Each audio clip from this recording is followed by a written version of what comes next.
Assalamualaikum warahmatullahi wabarakatuh. Selamat pagi, siang, sore, malam. Ibu Siti Adisa Wahdiniawati selaku dosen mata kuliah pendidikan karakter, juga teman-teman sekalian. Perkenalkan, saya Rahayu Aperliani dengan NIM 211242005. Pada kesempatan kali ini, saya ingin mempresentasikan makalah berjudul Analisis Krisis Karakter di Lingkungan Pendidikan dengan studi kasus intoleransi dan perundungan siswa SD di Riau. Makalah ini disusun untuk memenuhi tugas besar mata kuliah pendidikan karakter. Pendidikan sejatinya tidak hanya berfungsi untuk mentransfer ilmu pengetahuan, tetapi juga membentuk karakter peserta didik. Pendidikan karakter menjadi fondasi utama dalam menanamkan nilai toleransi, empati, dan penghargaan terhadap perbedaan sejak usia dini. Namun, realitanya saat ini dunia pendidikan menghadapi tantangan serius, salah satunya meningkatnya kasus intoleransi dan perundungan di lingkungan sekolah. Salah satu kasus yang sangat memprihatinkan adalah perundungan terhadap siswa SD di Riau yang berujung pada meninggalnya korban. Kasus ini menunjukkan bahwa terdapat kegagalan dalam proses internalisasi pendidikan karakter baik di lingkungan sekolah, keluarga, maupun masyarakat. Adapun tujuan dari penulisan makalah ini, yang pertama, makalah ini bertujuan untuk mendeskripsikan kronologi kasus intoleransi dan perundungan siswa SD di Riau secara rinci. Lalu yang kedua, analisis dilakukan untuk mengidentifikasi faktor penyebab krisis karakter dengan menggunakan teori pendidikan karakter.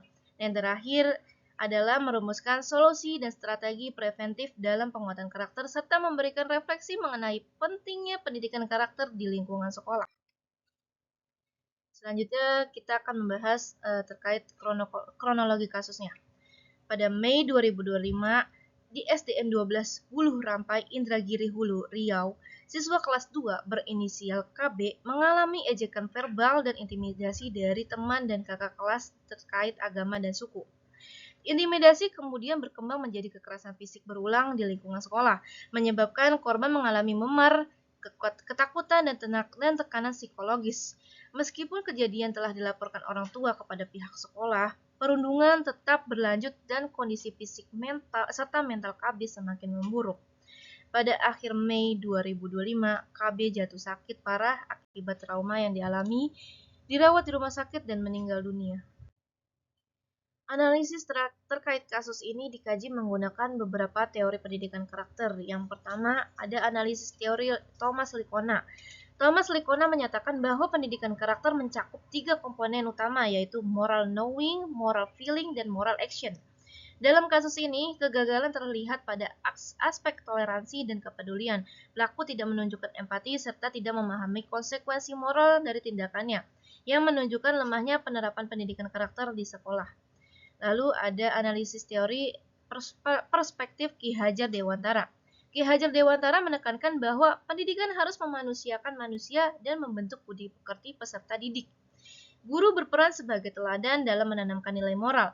Kasus ini menunjukkan bahwa pembiasaan nilai toleransi dan penghargaan terhadap perbedaan belum diterapkan secara konsisten di lingkungan sekolah. Lalu yang terakhir ini ada dari kebijakan Kemendikbud.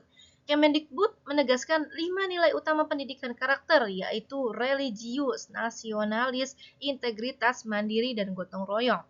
Kasus intoleransi dan perundungan ini mencerminkan lemahnya internalisasi nilai religius yang toleran serta rendahnya praktik gotong royong dalam kehidupan sekolah.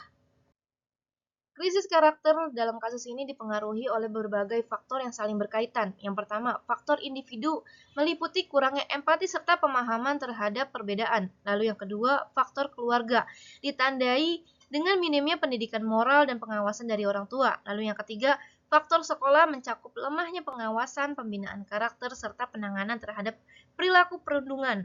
Sedangkan faktor masyarakat berkaitan dengan lingkungan sosial yang belum sepenuhnya memberikan contoh perilaku toleran dan beradab. Untuk mencegah terulangnya kasus serupa, diperlukan strategi preventif dan juga solusi konkret. Strategi preventif meliputi integrasi pendidikan toleransi dalam kurikulum, pelatihan guru untuk mendeteksi dini tindakan bullying, serta pembentukan tim anti-bullying di sekolah. Selain itu, perlibatan orang tua juga sangat penting dalam proses pembentukan karakter anak. Lalu solusi konkret yang dapat diterapkan antara lain pemberian konseling psikologis bagi korban maupun pelaku, serta penerapan pendekatan restoratif justice. Sekolah juga perlu mengadakan kegiatan yang menumbuhkan empati, kerjasama, dan penghargaan terhadap perbedaan dengan sistem reward dan punishment yang bersifat mendidik. Sebagai kesimpulan, kasus perundungan dan intoleransi di SDN 1210 Rampai, Riau menunjukkan adanya krisis karakter di lingkungan pendidikan. Lemahnya internalisasi nilai toleransi, empati, dan penghargaan terhadap perbedaan menjadi faktor utama terjadinya tragedi ini. Penguatan pendidikan karakter harus dilakukan secara terpadu melalui peran guru sebagai teladan moral, dukungan keluarga, serta keterlibatan masyarakat.